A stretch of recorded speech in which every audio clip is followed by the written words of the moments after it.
Hi friends, welcome to Gyaniya. दोस्तों, इस video में हम समझेंगे क्लासिफिकेशन ऑफ एंटीकोगुलेंट्स ड्रग्स।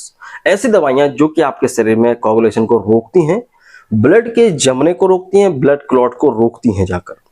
ये ब्लड क्लॉट को रोकना क्यों जरूरी होता है? दोस्तों, कई बार क्या होता है कि आपको कुछ ऐसी बीमारियां होती हैं जिसमें आपके शरीर में ब्लड क्लॉट्स बनने लगते हैं। कह सकते हैं आपके ब्रेन के अंदर, शरीर में कई जगह पर ब्लड इकट्ठा हो जाता है, वहां पे जम जाता है जाकर।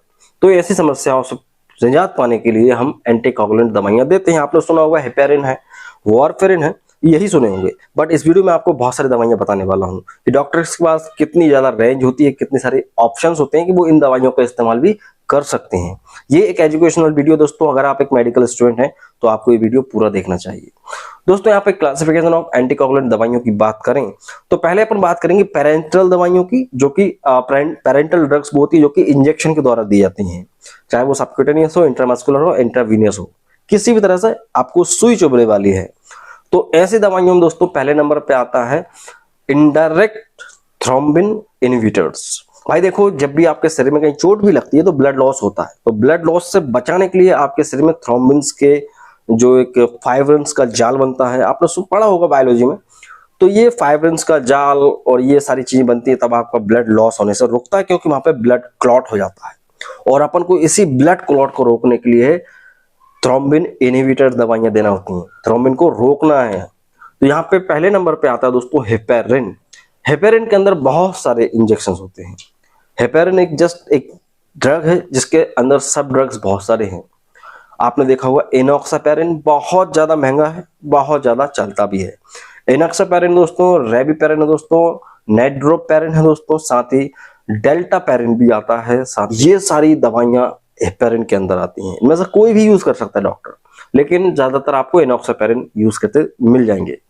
ये इंजेक्शन भी बड़ा ऐसा है दोस्तों, इसको फ्रिज में रखना पड़ता है। ये आप नॉर्मल टेम्परेचर पे रखोगे खराब हो जाएगा। वो महंगा भी काफी आता है, 2-2.5 हजार रुपए का ये इंजेक्शन पड़ता है। कई बार लोगों के ब्रेन में क्लॉट जम जाता है, उसको घोलने के लिए इसी का इस्तेमाल करते हैं। ठीक है। फोंडापेरिन दोस्तों उसके पेरिनक्स, फोंडापेरिनक्स बोलते हैं, पूरा नाम इसका ये है डेनापेरिडॉइड। ठीक है, डेनापेरिडॉइड।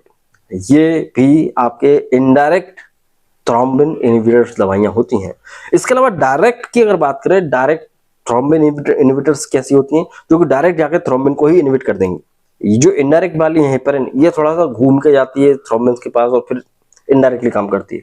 यहाँ पे दोस्तों दो दवाइयां हैं, बिविलिरुडिन है दोस्तों, बिविलिरुडिन भी बहुत चलता है, साथ ही आर्गेट्रोबैन भी है दोस्तों। ये दो इंजेक्शंस डायरेक्टली ले जाके आपके थ्रोम्बिन को क्लॉट को रोक देते हैं। अब बात करेंगे दोस्तों ओरल एंटीकोगुलेंट्स की, तो जिसमें ये दवाइयां ऐसी हैं जिनको आप मुंह से खाने वाले हैं, कोई इंजेक्शन नहीं लगाना, पेशेंट खुद ही लेगा इनको, डॉक्टर प्रिस्क्राइब करेगा। तो पहले नंबर पे आती है दोस्तों यहाँ पे विटामिन के एंटागोनिस्ट। आपने सुना होगा विटामिन के हमारे शरीर में बहुत जरूरी है आपके कोगुलेशन के लिए। विटामिन के की वजह से थ्रोम्बिन एक्टिव होता है, फिर वहां पर फाइब्रोनोजेंस का जाल बनता है। इसलिए हम पहले ही विटामिन के को डीएक्टिवेट कर देंगे। जिन व्यक्तियों को शरीर में विटामिन के की कमी होती है, तो उनके शरीर में अगर ब्लीडिंग हो जाए तो जो है रुकती नहीं है। तो विटामिन के होना जरूरी है, क्योंकि आपके शरीर में तभी ब्लड के क्लॉट्स बनेंगे। सपोज यहाँ कट गया तो ये ब्लड रुकना तभी पॉसिबल है जब आपके शरीर में विटामिन के होगा।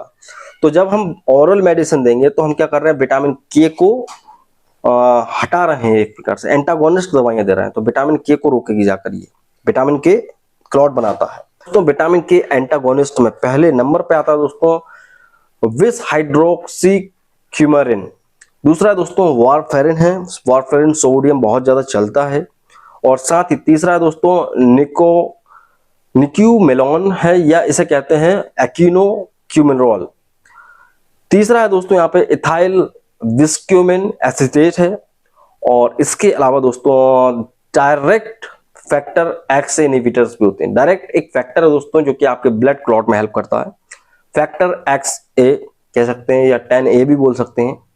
तो ये ब्लड क्लॉट में हेल्प करता है और इसको भी इनहिबिट किया जा सकता है कुछ दवाइयों के द्वारा। तो इन्हें बोलेंगे डायरेक्ट फैक्टर एक्स ए इनहिबिटर दवाइयां। इसमें आता है दोस्तों रिवारोक्साबेन इसी काम आती है। ये आपके शरीर में क्लॉट को घोल देती हैं, क्लॉटिंग को खत्म कर देती है। अपेक्साबेन दोस्तों, अपेक्साबेन ये भी चलता है। और ओरल डायरेक्ट थ्रोम्बिन इनहिबिटर्स दवाइयां भी हैं कुछ, जैसे कि पेरेंटल्स में थे दोस्तों डायरेक्ट इनहिबिटर्स थे किस चीज के, थ्रोम्बिन के। यहाँ पे भी दोस्तों ओरल भी हैं, डायरेक्ट थ्रोम्बिन इनहिबिटर्स भी हैं, जो कि दोस्तों डेविगेट्रॉन कहलाता है, डेविगेट्रॉन एटैक्सिलेट। डेविगेट्रॉन एटैक्सिलेट के ऊपर हमने एक प्रॉपर एक वीडियो बना रखा है, तो आप वो जरूर से देखिएगा। ये भी आपके शरीर में क्लॉटिंग को तोड़ता है, आपके शरीर में ब्लड क्लॉट को रोकता है। तो इतनी सारी दवाइयां दोस्तों एंटीकोगुलेंट्स की लिस्ट में आती हैं, और आई होप आप समझ गए होंगे। वीडियो आपको अच्छा लगा, यहाँ तक देख रहे हैं, लाइक करें, चैनल पर पहली बार आए चैनल को सब्सक्राइब करें। मिलते हैं आपसे अगली वीडियो में। जय हिंद, वंदे मातरम।